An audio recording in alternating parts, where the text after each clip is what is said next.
So providing access to the video platform service. The interpreter may need to be added to the register in order to get into that class and have access. So let the instructors know to add those service providers.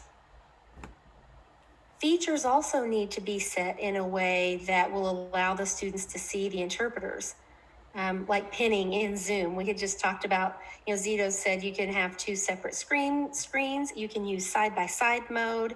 There are different options depending on the platform being used to be able to access the instructor and the interpreter. So check with the student, ask what's best for them, and also find out what the interpreter might need in terms of equipment. Maybe equipment could be loaned, whether that be an extra screen or a laptop or a tablet, something to make sure they have even backup ready for if they have problems and need to troubleshoot. It's always nice to have some redundancy in place.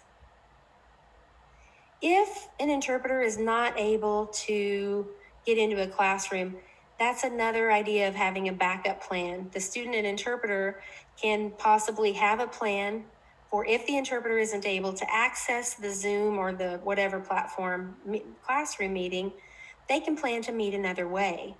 Maybe the teacher could reach out to the instructor, or the interpreter can reach out to the instructor to ask to connect. And again, if that's an ongoing problem, it's important to check out the IT department and find out what your plans are when troubleshooting needs occur.